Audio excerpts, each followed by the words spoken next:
卑詩省長尹大衛週五接受星島專訪，佢回應預算赤字嘅問題，指呢個對於全國甚至係其他國家都係一個好大嘅挑戰，通脹為醫療、教育、基建都帶嚟壓力。Here in British Columbia, wages have come up, but at the same time, we have an aging population.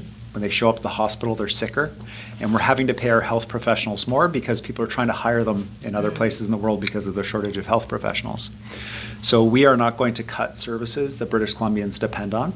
We're reducing administration and bloat in the health authorities, administrators, communications people, that kind of thing. But we're not going to cut those frontline services or close schools like the last government did. What we have to do is grow the economy. So that's why people will see us doing things like reaching agreements with First Nations so that we're able to provide certainty for huge projects to go ahead. The $50 billion in projects that are going to reach final investment decision in the next year, mines, LNG projects, clean energy projects. These projects have First Nations as partners, investors, supporters.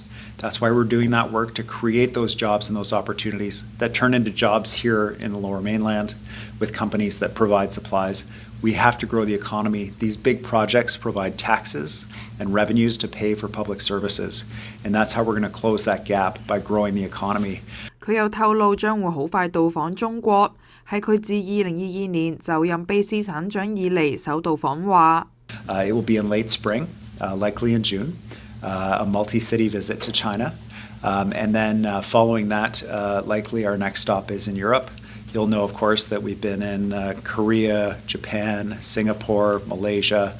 My colleague, Rabbi Kalan, will likely be going to the Philippines. We've been to Vietnam.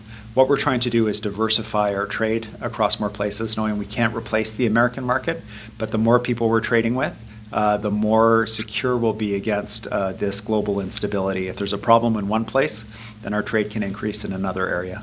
We're focusing on sectors like agriculture, selling food products to China, lumber, selling wood products, and energy.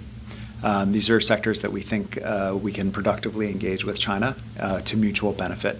而睇到列治文嘅原住民業權案，佢就話已經發出清晰嘅聲明，指與考伊琴族嘅談判係唔會干涉私人業權，部落亦都冇興趣奪走他人嘅家園。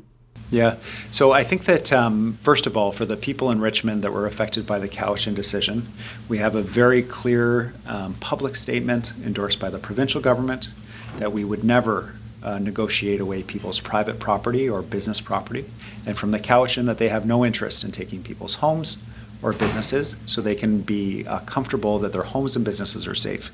We're appealing the court decision that led to a lot of those questions, and ultimately I think we'll end up at the Supreme Court of Canada on that. We're looking at ways with the federal government to provide additional certainty, but it's important for people to know too that we absolutely have to engage with First Nations in this province. We have to find ways to enter into agreements with them because that provides the stability for multi-billion-dollar investments to take place in this province, and that without these agreements, we end up in court and we end up with decisions like that that cause instability, that cause problems in business, and that cause people to have these concerns. This is a reality in our province because this province was settled without treaties, without agreements with First Nations, unlike other provinces in Canada. And the courts recognize that the First Nations have rights here in the province. And so when we enter into agreements, what are those rights? Where do they apply? Then we provide that certainty so that we're able to move forward together. And that's the work that we're trying to do as a government.